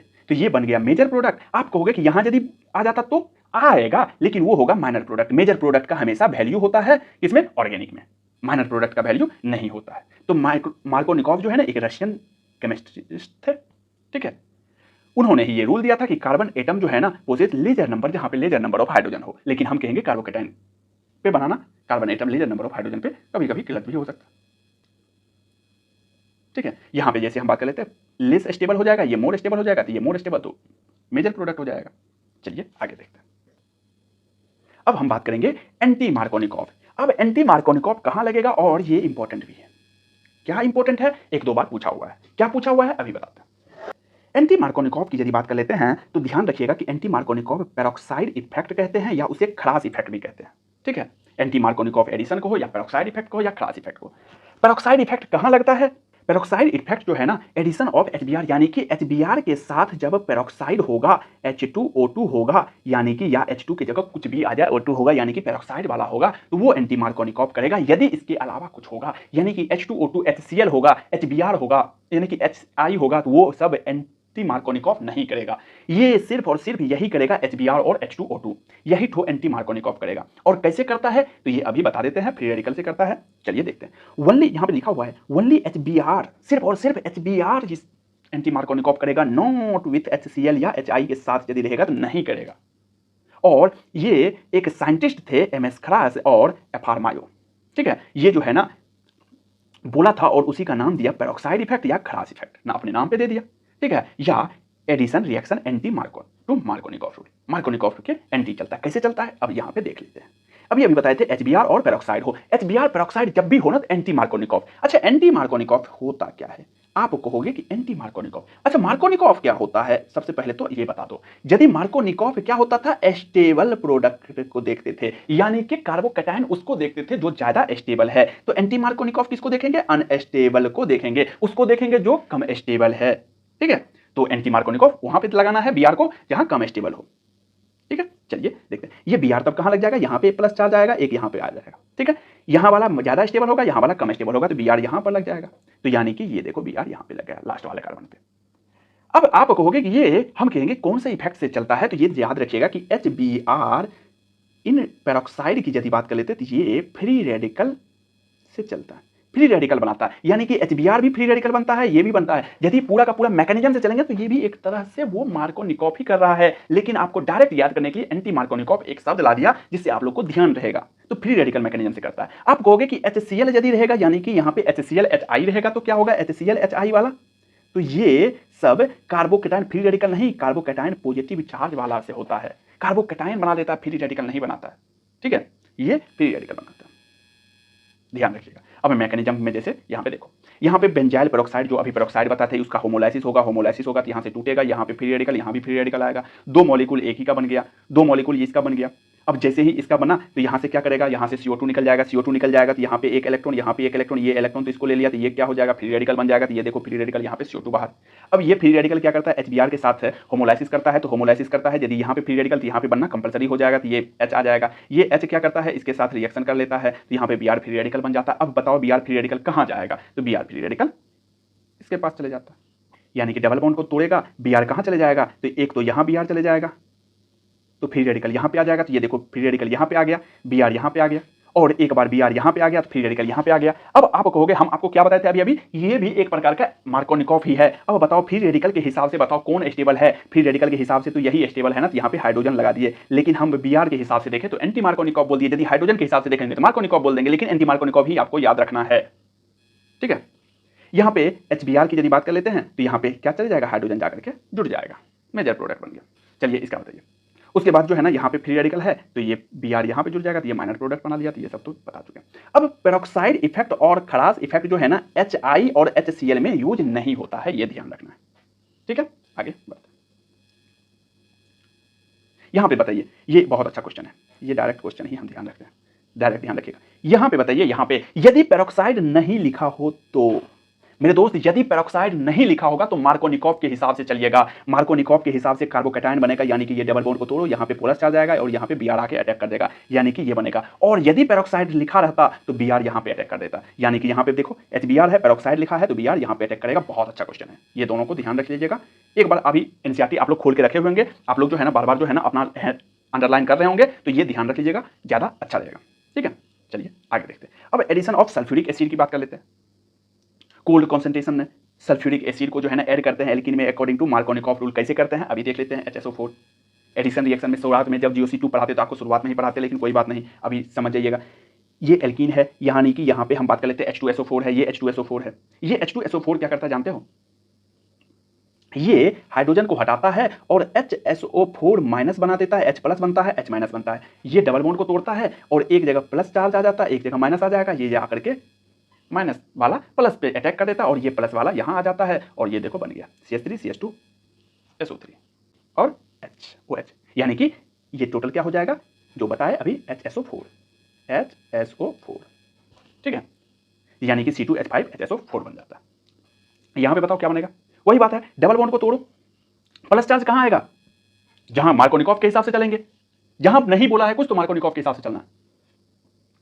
तो यहां पे प्लस चार्ज, तो HSO4 माइनस यहां पे आ जाएगा और CH3 बन जाएगा, तो HSO4 माइनस यहां पे आ गया, CH3 बन गया। ठीक है, अब बात कर लेते हैं addition of water. Addition of water की यदि बात करें, कहता है few drop of concentration sulphuric acid, कुछ ही ड्रॉप कंसंट्रेशन सल्फ्यूरिक एसिड हो। ठीक है, फ्यू ड्रॉप, कुछ ड्रॉप हो, रिएक्ट करे विथ वाटर, किसके साथ? वाटर के साथ, पानी के साथ, और फॉर्मेशन क्या कर देता है? एल्कोहल। कैसे करता है देखो, यानी कि H प्लस को पहले भी बताया था कि एसिड को H प्लस भी लिखते हैं, तो ये सल्फ्यूरिक एसिड है, कॉन्सेंट्रेटेड सल्फ्यूरिक एसिड, और उसको पानी रखें। ये पानी को क्या करते हैं? हम एक चीज बताएं, ये पानी है ना, पानी को क्या कहते हैं? डाइल्यूट। तो क्या हम लिख दें डाइल्यूट H2SO4? आप लोग को समझ में आ गया होगा। Addition reaction dilute H2SO4, dilute H2SO4 में हम आपको एक ट्रिक बता देते हैं। डाइल्यूट का मतलब क्या होता है? पानी, बहुत ज्यादा पानी, और पानी जो है ना सॉल्वेंट, बहुत अच्छा सॉल्वेंट है, तो पानी सबसे पहले अटैक करता है। तो ध्यान रखिएगा, HSO4 माइनस अब की बार अटैक नहीं करेगा, अब की बार पानी जाकर के अटैक करेगा। यहाँ पे पानी अटैक करेगा जो स्टेबल प्रोडक्ट होगा, जहां स्टेबल कार्बोकैटायन बनेगा तो वाटर अटैक कर देना है, डायरेक्ट क्वेश्चन बना देना। डाइल्यूट H2SO4, इसी को कहते हैं डाइल्यूट H2SO4। ठीक है, चलिए ऑक्सीडेशन की बात कर लेते हैं। एल्कीन की यदि बात करते हैं, रिएक्ट करते हैं cold dilute aqueous solution, potassium permanganate. Potassium permanganate को क्या कहते हैं? Bears reagent. Aqueous solution of potassium permanganate की यदि बात कर लेते हैं तो उसे हम कहते हैं बेयर्स रिएजेंट, और प्रोड्यूस करता है विसिनल ग्लाइकॉल। ग्लाइकॉल कैसे करता है? तो देखो, डाइल्यूट KMnO4 के साथ जब एल्कीन का रिएक्शन करवाते हैं, डाइल्यूट KMnO4, तो डाइल्यूट जब है पानी पानी, तू है पानी पानी, तो पानी पानी, तो डबल बॉन्ड को तोड़ो और दोनों साइड OH लगा देता है, विसिनल फॉर्म कर देता है, ग्लाइकॉल फॉर्मेशन कर देता है। तो बेयर्स रिएजेंट जहां भी आएगा, कहीं भी बेयर्स रिएजेंट बताओ क्या करता है, तो सीधा याद रखिएगा ग्लाइकॉल फॉर्मेशन करता है। दूसरा याद रखना है कि Baeyer's reagent test of unsaturation भी देता है। Baeyer's reagent test for unsaturation देता है, अनसैचुरेशन का टेस्ट भी देता है। यदि यहां पे डबल बॉन्ड नहीं हो तो बेयर्स रिएजेंट काम ही नहीं करेगा, समझ रहे हो? अरे सिंगल बॉन्ड में कहां से बेयर्स रिएजेंट लगाओगे? यहां से डबल बॉन्ड को तोड़ोगे तब तो, डबल बॉन्ड को तोड़ा है तो OH लगाया है, सिंगल बॉन्ड में कहां से तोड़ोगे? तो इसका मतलब क्या है? Test of unsaturation. तो बेयर्स रिएजेंट ऐसे ध्यान रखना। बेयर्स रिएजेंट क्या होता है? Aqueous solution of potassium permanganate KMnO4। यहां पे बताओ, इसका आंसर बताओ, यानी कि डबल बॉन्ड तोड़ो, OH लगा दो, OH लगा दो। अच्छा, ये तो था डाइल्यूट KMnO4। यदि यहाँ पे एसिड, यहाँ पे यानी कि यहाँ पर कोल्ड था, डाइल्यूट एक्वस था, यदि एसिड आ जाए तो एसिडिक पोटेशियम परमैंगनेट या एसिडिक पोटेशियम डाइक्रोमेट आ जाए तो क्या होगा? तो चलिए देखते हैं। कीटोन या acid depending on the nature of alkene, alkene के नेचर पे डिपेंड करता है कि वो कीटोन बनाएगा या तो एसिड बनाएगा, ये ध्यान रखना है। ठीक है, जब एसिडिक वाला आएगा, यानी कि डाइल्यूट KMnO4 ना लिख करके यदि H प्लस लिख दे तो समझ जाइएगा एसिड वाला है। एसिडिक KMnO4 यदि आया तो क्या करेगा? या तो कीटोन बनाएगा या तो एसिड बनाएगा। कब कीटोन बनाएगा, कब एसिड बनाएगा, ये ध्यान रखना है। तो देखिए सीधी बात है, हम ऐसे ध्यान रखना है कि डबल बॉन्ड को तोड़ना है। क्या करना है? डबल बॉन्ड को तोड़ना है और यहां पे ऑक्सीजन लगा देना है। डबल बॉन्ड को तोड़ना है, ऑक्सीजन लगा देना है, और क्या करना है? यहां भी डबल बॉन्ड को तोड़ना है, डबल बॉन्ड को तोड़ना है, यहाँ पे ढेर सारा ऑक्सीजन है तो ये वाटर बना लेता है, तो बचा क्या कार्बन और ऑक्सीजन, तो CO2 बना लेता है। ठीक है, अब यहाँ पे यदि ब्यूट-2-इन में आएगा तो डबल बॉन्ड को तोड़ो तो ऑक्सीजन ऑक्सीजन लगाओगे तो क्या होगा, दो मॉलिक्यूल सेम वाला मॉलिक्यूल बन गया। और देखो तो दोनों क्या बन रहा है, KMnO4 ऑक्सीजन के साथ, KMnO4 ऑक्सीजन के साथ जो है ना यहाँ पे ऑक्सीजन ऑक्सीजन लगाएगा। मेरे दोस्त ध्यान रखिएगा, जब भी ऑक्सीजन ये तोड़ रहा है ना तो ये एसिड बना लेता है। आप कहोगे एल्डिहाइड क्यों नहीं, तो मेरे दोस्त अभी अभी बताए थे कीटोन या एसिड ही बनाएगा। अब एसिड में जो है ना ये KMnO4 बहुत अच्छा ऑक्सीडाइजिंग एजेंट है, तो डायरेक्ट जाकर के ये क्या करता है, एसिड बना देता है। ठीक है, चलिए आगे देखते हैं। ओजोनोलाइसिस, ओजोनोलाइसिस तो बहुत आसान है, बहुत आसान। ZnH2O के साथ जो है ना रिएक्शन जो है ना डिटेक्ट करता है पोजीशन ऑफ डबल बॉन्ड। कैसे डिटेक्ट करता है अभी बता देते हैं, सीधी बात है, हम आपको डायरेक्ट ट्रिक बताते हैं। देखिए ओजोनोलाइसिस में कुछ नहीं करना है, डबल बॉन्ड को तोड़ना है, दोनों साइड ऑक्सीजन लगाना है, जो प्रोडक्ट बनेगा वो डायरेक्ट बना देना है, प्रोडक्ट, फाइनल प्रोडक्ट। अब कहोगे कि इंटरमीडिएट क्या बनाता है, तो देखो प्रोपीन जो है ना ओजोनोलाइसिस करके O3 के साथ ओजोनोलाइसिस करके ओजोनाइड बनाता है। ओजोनाइड कैसा बनाता है, तो आपको याद रखना है कि ओजोन जो है ना, ओजोन ग्रीन हाउस इफेक्ट, तो उसी तरह से हाउस एक घर बनाता है, ओजोन, ओजोन अपना एक परत बनाता है, ओजोन एक अपना घर बना लेता है। तो एक घर की तरह ध्यान रखिएगा कि डबल बॉन्ड को तोड़ करके एक घर की तरह बना लेना है। उसके बाद यदि फाइनल प्रोडक्ट पूछेगा ZnH2O, इसके बाद ओजोनाइड में ZnH2O डालेंगे तो इथेनल बन जाएगा और मिथेनल बन जाएगा। कैसे बना, यहाँ पे डबल काटो, 0 0 लगाओ, देखो ये बन गया इथेनल, यहाँ पे बन गया मिथेनल। तो ये कभी भी कहीं भी ओजोनोलाइसिस आएगा बीचों बीच तोड़ना है, डबल ऑक्सीजन लगाना है, जो प्रोडक्ट बनेगा वो लगा देना है। देखो यहाँ पे जैसे यहाँ पे लगाएंगे ऑक्सीजन ऑक्सीजन, देखो ये वाला प्रोडक्ट बनेगा तो ये वाला बन गया, और ये वाला हम बात कर लेते हैं, और यहाँ पे मिथेनल बन गया तो HCHO बन गया, फॉर्मलडिहाइड। ठीक है, अब पॉलीमराइजेशन की यदि बात करते हैं तो वही बात है, पॉलीमराइजेशन हम पढ़ाए हुए हैं कि बहुत अच्छा से पॉलीमर जो है ना 30 मिनट में वन शॉट लेक्चर बताए हैं, और वहीं से क्वेश्चन आएगा, 100% गारंटी है कि क्वेश्चन वहीं से आएगा। तो पॉलीमर का हम लिंक डिस्क्रिप्शन में दे देंगे, देख लीजिएगा। ठीक है, अब हम बात करेंगे लास्ट एल्काइंस का, यानी कि एल्केन खत्म, एल्कीन खत्म, एल्काइन की बात कर लेते हैं। एल्काइन की यदि बात कर लेते हैं तो वही बात है, CnH2n-2 इसका फॉर्मूला हो जाएगा। इथाइन को जो है ना, इथाइन यानी कि 2 कार्बन वाला को हम एसिटिलीन भी कहते हैं। ठीक है, तो ये सब ध्यान रखना। नोमेनक्लेचर और आइसोमेरिज्म है जो कि हम नहीं बताएंगे, आप लोग देख लीजिएगा। डायरेक्ट हम बात करेंगे प्रिपरेशन पे। ठीक है, प्रिपरेशन में यदि हम बात करते हैं, सबसे पहले हम बात करेंगे कैल्शियम कार्बाइड की। कैल्शियम कार्बाइड जो है ना, कैल्शियम कार्बाइड को हम प्रिपेयर करते हैं बाय हीटिंग क्विक लाइन से विथ कोक के साथ। ठीक है, तो कैसे करते हैं, चलिए आगे देखते हैं। कैल्शियम कार्बोनेट को यदि हम बात करते हैं हीट करते हैं तो कैल्शियम ऑक्साइड बनता है और CO2 बनता है। यही तो कोक लाइन वहां पे देखे थे ना, क्विक लाइन। ठीक है, CaO और C2 बनता है। CaO और CO2 की यदि बात कर लेते हैं, इसको CaO को जो है ना कार्बन से जो है ना, कार्बन से जब हम रिएक्शन करवाते हैं तो कैल्शियम कार्बाइड बनता है, CaC2 बनता है और कार्बन मोनोऑक्साइड बनता है। और यदि हम बात करें कि ये कैल्शियम कार्बाइड बन गया, और इस कैल्शियम कार्बाइड को जब वाटर के साथ रिएक्शन करवाते हैं तो कैल्शियम में हाइड्रोक्साइड बनता है और प्रोडक्ट में बनता है C2H2 यानी कि इथाइन, ट्रिपल बॉन्ड वाला बन जाता है। तो इस तरह से जो है ना हम कैल्शियम कार्बाइड की बात कर लेते हैं। उसके बाद हम बात करेंगे विजिनल डाइहैलाइड। विजिनल डाइहैलाइड में वही बात है, दोनों अलग अलग कार्बन पे हैलाइड होगा। तो चलिए डायरेक्ट हम बात करते हैं, डायरेक्ट एग्जांपल पे आते हैं। यानी कि ये है, यहां पे देखिए कि Br है, KOH एल्कोहलिक KOH है। एल्कोहलिक KOH से क्या करते हैं हम, जब भी Br है और ये हाइड्रोजन है तो एक बार जो है ना एक कार्बन पर से हाइड्रोजन हटाते हैं, एक पर से Br हटाते हैं। जब एक पर से हाइड्रोजन एक पर से Br हटाएंगे तो यहां से हटाते हैं, तो सीधी बात है कि ये इस तरीका से ये 2 आएगा और इसको निकाल लेते हैं, और ये H और Br को एक साथ निकाल देते हैं। HBr को यहाँ पे KBr लिखा है, HBr लिख दो। ठीक है, HBr को निकाल दिए। अब यहां से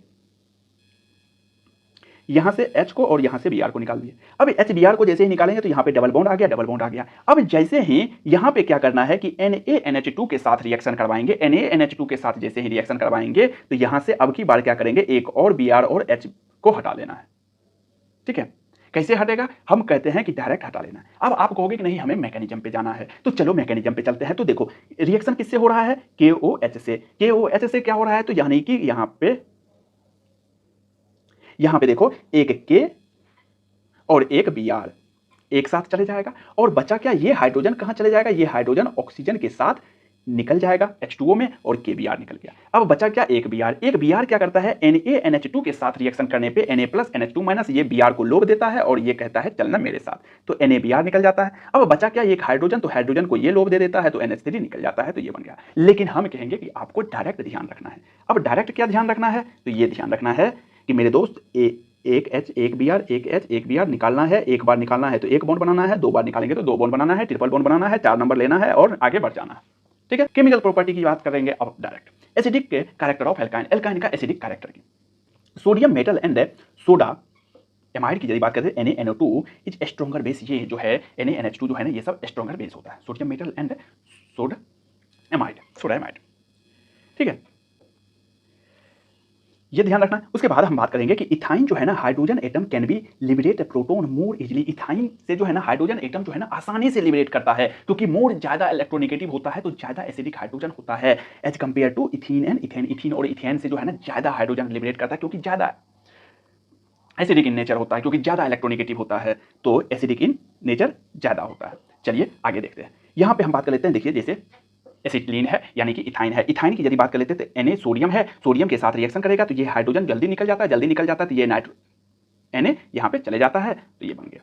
उसी तरह से ये सोडियम है, ये Na है और ये हाइड्रोजन है तो ये हाइड्रोजन निकलेगा, एसिडिक हाइड्रोजन है तो यहाँ पे की बात ये सोडियम यहाँ चले जाएगा तो डाई सोडियम इथाइनाइड बन जाएगा।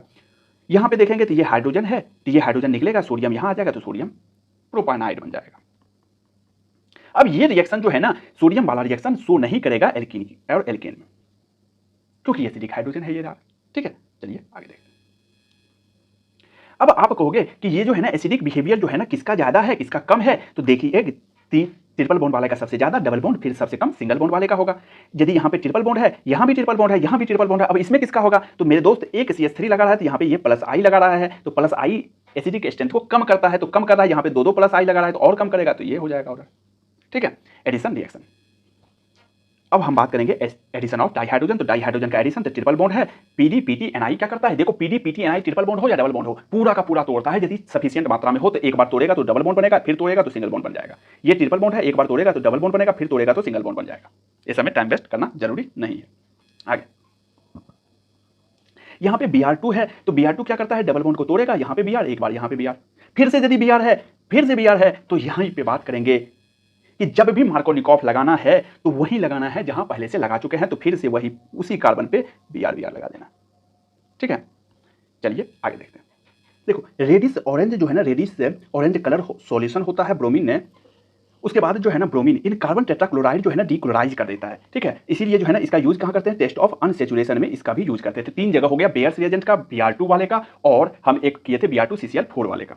ठीक है, तो Br2 वाले तो ध्यान रहेगा, Br2CCl4 वाले और बेयर्स रिएजेंट यही दोनों ध्यान रखना है, तो क्योंकि ट्रिपल बॉन्ड डबल बॉन्ड बात एक ही। ठीक है, क्योंकि वो भी अनसैचुरेशन था, ये भी अनसैचुरेशन। उसके बाद हम बात करेंगे एडिशन ऑफ है हाइड्रोजन हैलाइड। हाइड्रोजन हैलाइड की यदि बात कर लेते हैं, 2 मॉलिक्यूल ऑफ हाइड्रोजन हैलाइड जो है ना HBr और HCl की बात कर लेते हैं HI। ठीक है, तो जेम डाई हैलाइड बनता है। जेम डाई हैलाइड का मतलब क्या हुआ, विसिनल में हम बताए थे कि विसिनल में 2 अलग अलग कार्बन पे यदि एक ही कार्बन पे यदि 2 हैलाइड आ रहा है तो उसे हम कहते हैं जेम डाई हैलाइड। ठीक है, जैसे हम बात कर लेते हैं ये ट्रिपल बॉन्ड है, ट्रिपल बॉन्ड में HBr के साथ रिएक्शन किया तो Br बन गया।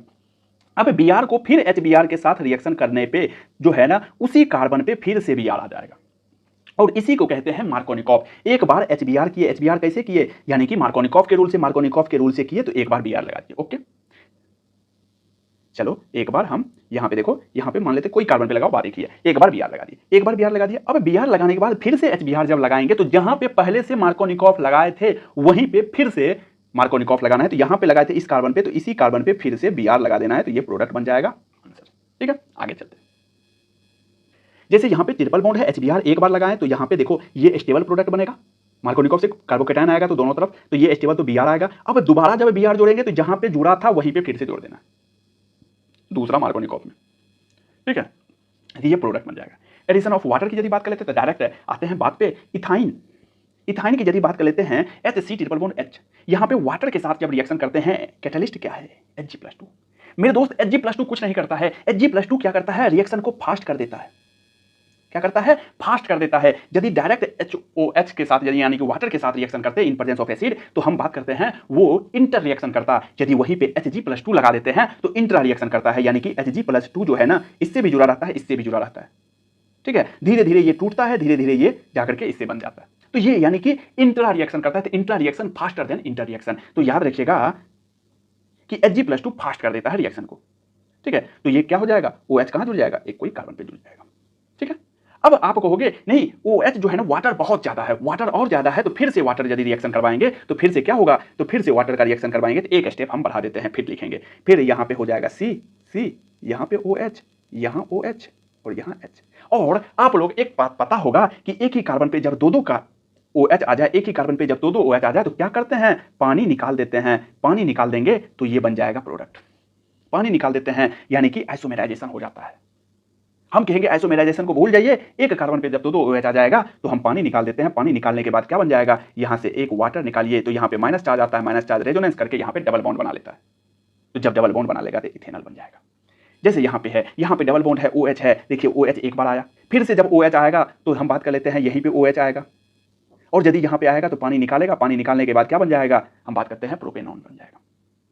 ठीक है, पॉलीमराइजेशन की बात कर लेते हैं तो पॉलीमराइजेशन में एक होता है लीनियर पॉलीमराइजेशन, एक होता है साइक्लिक पॉलीमराइजेशन। तो लीनियर पॉलीमराइजेशन की यदि बात कर लेते हैं तो वो हम देखे हुए हैं, पॉलीमर में एक बार देख लीजिएगा। साइक्लिक पॉलीमराइजेशन में एक ही एग्जांपल है जो कि बहुत इंपॉर्टेंट है। साइक्लिक पॉलीमराइजेशन में ये है कि 3 मॉलिक्यूल ऑफ यदि एसिटिलीन हो, यानी कि CH ट्रिपल बॉन्ड CH यदि 3 मॉलिक्यूल हो और उसको रेड हॉट आयरन ट्यूब बहुत ज्यादा टेम्परेचर में रेड हॉट में डालें तो 3 मॉलिक्यूल, तो ये क्या करता है, ये बॉन्ड टूट करके रेजोनेंस करने लग जाता है और इस तरीका से फॉर्मेशन कर देता है एक साइकिल का, और वो बना देता है बेंजीन रिंग। बहुत अच्छा इंपॉर्टेंट, बहुत इंपॉर्टेंट है कि जब एसिटिलीन को 3 मॉलिक्यूल ऑफ एसिटिलीन को रेड हॉट आयरन ट्यूब में डालते हैं 873 केल्विन पे, तो क्या बनाता है, वो बेंजीन बना देता है। ठीक है, चलिए ये जैसे देखते हैं। अब आप कहोगे कि अब आपसे कोई पूछ लिया कि हमको बताओ कि बेंजीन बनाना है इथेनोइक एसिड से, इथेनोइक एसिड से बेंजीन बनाना है, तो चलो देखते हैं। देखो इथेनोइक एसिड को सबसे पहले बेंजीन बनाना है। बेंजीन कब बनेगा, जब एसिटिलीन आएगा। एसिटिलीन लाने के लिए क्या करना पड़ेगा, तो पूरा का पूरा जो पढ़े अभी वो रिवाइज यहीं पे हो जाएगा। देखो एसिटिलीन इथेनोइक एसिड को हम जब बेंजीन बनाएंगे तो सबसे पहले NaOH के साथ रिएक्शन करेंगे। जब NaOH के साथ रिएक्शन करेंगे तो ये सोडियम क्या करेगा, ये सोडियम Na+ जा करके इसके पास चले जाएगा और ये हाइड्रोजन OH के साथ वाटर निकाल देगा, तो Na बन गया, ये CH3CONa बन गया। अब जब इसको सोडा लाइम करेंगे, सोडा लाइम में क्या बताए थे, CO2 निकल जाता है, CO2 निकल जाएगा तो क्या बन जाएगा, CH4 बन जाएगा। अब जब CH4 बन ही गया है तो पता है क्या किए थे, अरे CH4 बनने के बाद जो है ना HMU लाइट दिए थे, HMU लाइट देने के बाद क्या बन गया था, Cl2 का Cl बन गया। और इसको जब ड्राई ईथर करते हैं हुर्ज रिएक्शन से, हुर्ज रिएक्शन से ड्राई ईथर करते हैं तो ये CH3 का 2 मॉलिक्यूल बन जाता है, यानी कि इथेन बन जाएगा। जब इथेन बनने के बाद जो है ना Cl2 के साथ रिएक्शन करवाते, सिर्फ और सिर्फ Cl2, ओनली Cl2, तो एक हाइड्रोजन हटा के Cl आ गया था, और इसी को एल्कोहलिक KOH के साथ रिएक्शन करवाने पे डबल बॉन्ड आ गया था। एल्कोहलिक KOH में हमेशा याद रखना डबल बॉन्ड आता है, CH2 डबल बॉन्ड। फिर Br2 के साथ रिएक्शन करवाते थे, एक Br यहाँ एक Br यहाँ, दोनों जगह आ गया। और जब फिर से एल्कोहलिक KOH के साथ रिएक्शन करवाएंगे तो Br2 निकल जाता है और यहाँ पे आ जाता है डबल बॉन्ड। एक Br निकलेगा तो एक डबल बॉन्ड, यदि दोनों Br निकलेगा तो 2 डबल बॉन्ड। अभी बताए थे HBr निकलता है, HBr करके निकलता है, तो एक बार निकला और दूसरा बार निकला तो ट्रिपल बॉन्ड आ जाएगा, क्योंकि दोनों Br निकलेगा। HBr एक बार निकला, फिर HBr निकला। कैसे निकला था, तो NaNH2 की सहायता से दोबारा निकला था, लेकिन हम आपको बताया डायरेक्ट निकाल दीजिएगा, डायरेक्ट ट्रिपल बॉन्ड बना लेना है, तो ट्रिपल बॉन्ड बन गया। अब जब ये ट्रिपल बॉन्ड बन गया तो रेड हॉट डाल दो तो बेंजीन बन गया, समझ गए। तो ये पूरा का पूरा जो है ना, ये पूरा का पूरा समरी है। हम कहेंगे कि इसको एक बार आप लोग भी फिर से देख लीजिएगा, पूरा का पूरा जो है ना जितना पढ़ा है उसका समरी है। ठीक है, अब बात करेंगे हम एरोमेटिक हाइड्रोकार्बन की। देखो यहां पे हम बात किए हैं एल्केन, एल्कीन, एल्काइन। अब एरोमेटिक यानी कि बेंजीन रिंग वाला बात करेंगे, ये आपको 10 मिनट मैक्सिमम है कि खत्म हो जाएगा। तो आप लोग इतना अभी कर लीजिएगा, हम दोबारा रिकॉर्ड करके लेक्चर हम एरोमेटिक हाइड्रोकार्बन का अलग से दे देंगे। यदि मेरा मेहनत अच्छा लगा हो तो लाइक शेयर सब्सक्राइब कीजिएगा, क्योंकि 4 बजे सुबह हम आप लोग के लिए ये रिकॉर्ड कर रहे हैं जिससे हल्ला गुल्ला ना हो। ठीक है, तो थोड़ा सा मेरा मेहनत को सपोर्ट कीजिएगा। थैंक यू, बने रहिएगा हमारे साथ।